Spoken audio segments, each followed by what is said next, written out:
100% guaranteed मैं आपको कह रहा हूँ। जो टॉपिक्स मैं अब आपको बताने वाला हूँ, ये जो आपको वीडियो में आगे देखेंगे, या आप उन टॉपिक्स को प्रिपेयर कर लें, 110% आपका स्पीकिंग पार्ट 1 क्लियर हो जाएगा। इन टॉपिक्स के क्वेश्चनिंग, उनके आंसर, उनको आप अपनी ज़ुबान में मेमोराइज करें, आपका पार्ट 1 100% क्लियर होगा। मैंने कुछ दिनों पहले आइट्स का एग्ज़ाम दिया, उसमें मैंने भरपूर तैयारी की, तमाम नोट्स कंपाइल किए, काफ़ी वीडियोस, कई 100 ऑफ टाइम्स मैंने मुख्तलिफ वीडियोस को सुना यूट्यूब के ऊपर। तो एट द एंड जो नोट्स मैंने बनाए, जो टॉपिक्स मैंने सिलेक्ट किए, उसमें से 70 to 80% मेरा आइट्स का एग्ज़ाम आया। तो वही टिप्स, वही ट्रिक्स, वही सारी चीज़ें मैं आपका टाइम बचाना चाहता हूं कि आप घंटों की वीडियोस देखने से बेहतर है कि आपने सिर्फ 2 दिन देने हैं इसके ऊपर, इस मुताबिक आपने 2 दिन देने हैं। अगर आपका बैंड 5.0 5.5 तक स्टक हुआ है, होप्स हो ये आपका 7+ इन स्पीकिंग चला जाएगा। स्पीकिंग एग्ज़ाम होता है वो आपका फेस टू फेस होता है with the examiner 4 to 5 minutes के लिए। इन तमाम चीज़ों के ऊपर 3 टॉपिक्स आपको दिए जाते हैं, जिसमें से राउंड अबाउट, बल्कि आपके प्लस 12 क्वेश्चंस प्लस ही होते हैं। जो एग्जामिनर आपका स्टार्ट करता है, आपके क्वेश्चनिंग जो आपकी सबसे पहले वो आपसे स्टार्ट करता है, वो आपसे आपका नाम पूछ के करता है। बेसिकली वो आपकी ग्रामर, आपकी इंग्लिश, आपकी स्पीकिंग पावर को वो आपको एनालाइज कर रहे होते हैं। मैंने इनको ये नहीं कहा कि my name is Shahnam Shafiq, so you have to say, आपने थोड़ा सा आपने अपनी कोई भी चीज़ है उसको खींच के लंबा करना है। मैंने उनको कहा my name is Shahnam Shafiq, you can call me Shahnam. कहते हैं ओके। जब उन्होंने मेरे से सेकंड क्वेश्चन की तरफ आए, सेकंड क्वेश्चन में उन्होंने मुझसे पूछा कि what's your profession, are you worker और अ स्टूडेंट। मैं कहा मैं I am a worker, basically I am a molecular biologist, I am doing my job from the last 10 years. हम आते हैं टॉपिक्स की तरफ। जो मैं आपको टॉपिक्स बताने लगा हूँ, याद रखिए इसका आंसर आपने कोई मेमोराइज कर लेना है, लेकिन आपने इसका रट्टा नहीं लगाना। आप रियलिटी बेस आपके आंसर होने चाहिए और आपको पता होना चाहिए जो आपकी लाइफ में हो रहा है, क्योंकि क्वेश्चन जो एग्जामिनर होगा वो आपके क्वेश्चंस के ऊपर क्वेश्चंस करेगा। आप याद रखें, आप अगर रियलिटी बेस आंसर करेंगे तो रियलिटी बेस का सबसे बड़ा फ़ायदा ये होगा कि एकदम आपको आंसर मेमोराइज हो जाएगा। आपको पता होगा कि आपने कहना क्या है उनको। अगर आप एक सिर्फ एक ड्रामेटिक अगर आप उनके साथ बोल रहे हैं या आपने कोई चीज़ रटी हुई है, आप वहीं पे एकदम फ्लॉप हो जाएगी। डेली लाइफ अपने प्रिपेयर कर लें। आप याद रख लें कि आप सुबह 7 बजे अगर जागते हैं तो 7 बजे उठ के आप क्या करते हैं, आप स्कूल जाते हैं। मतलब कि मैं जैसा कि अपने बच्चों को स्कूल छोड़ता हूँ, फिर मैं जिम जाता हूँ, फिर वापस आता हूँ। एक आप शीशे में खड़े होंगे, जब आप याद रख लें कि आपने एग्जाम की तैयारी, सबसे पहले आपकी सबसे अच्छी तरीका है कि आप शीशे के ऊपर खड़े होकर सामने अपने आप को दोहराएं। मैंने भी ऐसे ही किया था और इसका आपका जो है ना कॉन्फिडेंस लेवल बहुत ज़्यादा इंक्रीज कर जाता है। अपनी डेली लाइफ को रूटीन करें, अपने रिसेंट मेमोरीज को यू करें, अपने दोस्त के बारे में आप जानें, आपका चाइल्डहुड मेमोरीज का आपको पता हो, अपने आपको साइकिल का पता हो, अपने बाईसाइकिल का पता हो, अपने गाड़ी की रूटीन का पता हो। ये सारी चीज़ें वो आपसे पूछते हैं, आपकी आपको पता होना चाहिए। Let's move on to the topics like the work, study, आपका होम टाउन। आपका होम टाउन कौन सा है, शहर, आप कहाँ से बिलोंग करते हैं, आप कहाँ पे रहते हैं, आपने एक्स कहाँ से मूव किया, ये आपका, और आपको अपने सिटी के बारे में सारा कुछ पता होना चाहिए। आपका होम, नाउ होम की तरफ आपका घर किस तरह का है, आपको 2 बेड अपार्टमेंट है, 1 बेड, आपकी फैमिली आपके साथ रहती है नहीं रहती है। आर्ट, नेक्स्ट टॉपिक है आर्ट। आर्ट में किस जिसमें आपका आ गया कि आपको कौन सी आर्ट पसंद है, लास्ट आपने कौन सी आर्ट देखी, या आप उस आर्ट के बारे में क्या जानते हैं, आपके किस दोस्त ने बनाई, या आपके किसी आर्ट एग्जीबिशन में आप गए। इस तरह के क्वेश्चन थे।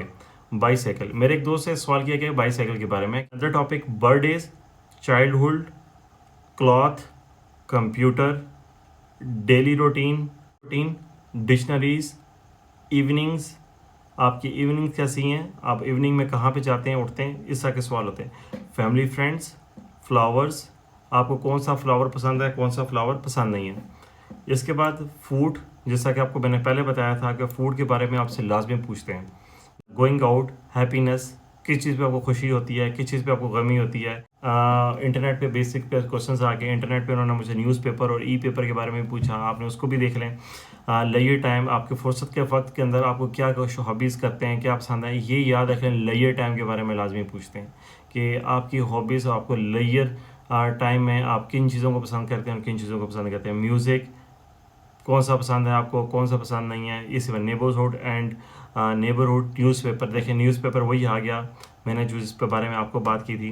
फिर आपके बाद पेट्स, अगर आपने कोई पेट्स में इंटरेस्ट है आपको तो वो आप उनको बता, आप अगर आप उनको कहते हैं सपोज कि वो आपको कहते हैं कि आपके पास कोई पेट है, तो अगर आप उनको कहा कि जी मैं सॉरी पेट में इंटरेस्ट नहीं लेता, तो लेकिन वो आपसे लाजमी पूछेंगे क्यों, तो आई थिंक वो कुछ डिफ़िकल्ट हो जाएगा आपके लिए। तो यू हैव टू आस्क क्या नाम है, मेरे पास एक बिल्ली है, या कोई भी ऐसा जानवर जिसको आप पसंद करते हैं, या कुछ आपने उसके बारे में, क्योंकि किसी चीज़ के बारे में उसकी डिस्क्रिप्शन या उसकी प्रॉपर्टीज़ बताना वो बहुत ज़्यादा आसान है, बजाय कि आपके पास एक ब्लैंक चीज़ हो।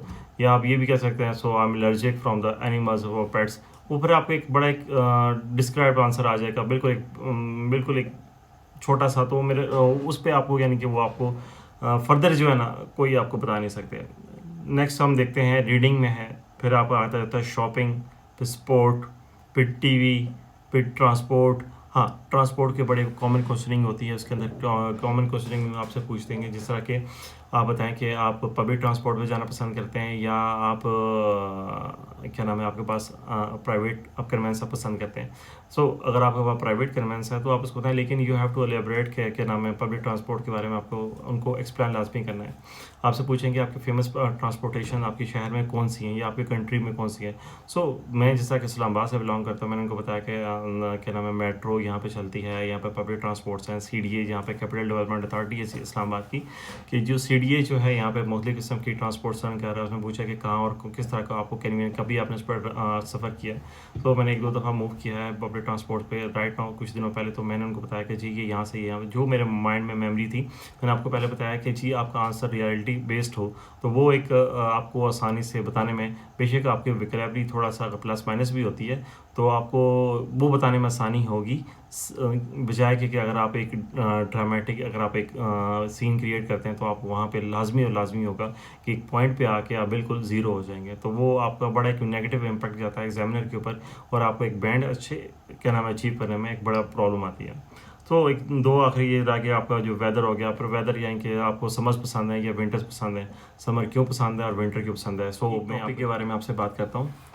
नेक्स्ट वीडियो मेरी बेस्ड होगी 4 टॉपिक्स जो कि मोस्ट इम्पॉर्टेंट 4 टॉपिक्स हैं।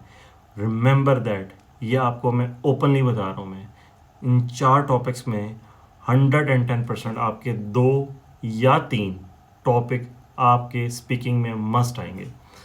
इसमें आपसे उन्होंने हर तरह का सवाल पूछना है, ख़ास तौर पे 7 to 8 क्वेश्चंस जिनके बारे में आपको मैं आसानी जाके बताता हूँ।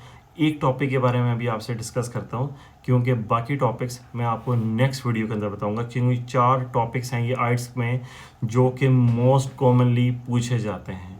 ये आपको कोई भी एग्जामिनर नहीं बताता। ये इंशाल्लाह ताला नेक्स्ट वीडियो जो होगा आपको कवर करेगी पार्ट 1, तो पार्ट 2 की तरफ जाएंगे और पार्ट 3 की तरफ जाएंगे आप विद द पैसेज। इंशाल्लाह ताला आपका ये सारी चीज़ें इसमें क्लियर हो जाएंगी। याद रख लें, मैं आपको वो चीज़ें बता रहा हूँ जो कि मैंने 100 ऑफ वीडियोस से नोट किया, 100 ऑफ वीडियोस से मैंने कंपाइल किया, देन मैं आपको बता रहा हूँ। मेरी दुआ भाई, ये वो तमाम टॉपिक्स हैं जिनको बारे में मैं आपको बता रहा था। ये अगर आप इन टॉपिक्स की तैयारी करते हैं 110% आपका पार्ट 1 स्पीकिंग इसी में सही आएगा। लेकिन अगर आपको फिर भी कन्फ्यूजन है कि इन टॉपिक्स के क्वेश्चन कौन सी होनी चाहिए, टॉपिक्स के आगे रेलिवेंट आगे फर्दर क्वेश्चनिंग किस तरह की हो, मैं आपके लिए एक फर्दर एक वीडियो नेक्स्ट वीडियो पार्ट 2 में आपको मैं हर टॉपिक की क्वेश्चनिंग के साथ मैं आपको एलेबरेट करूँगा ताकि आपके लिए आसानी हो सके। तो देखिए, फॉलो कीजिएगा मेरे चैनल को।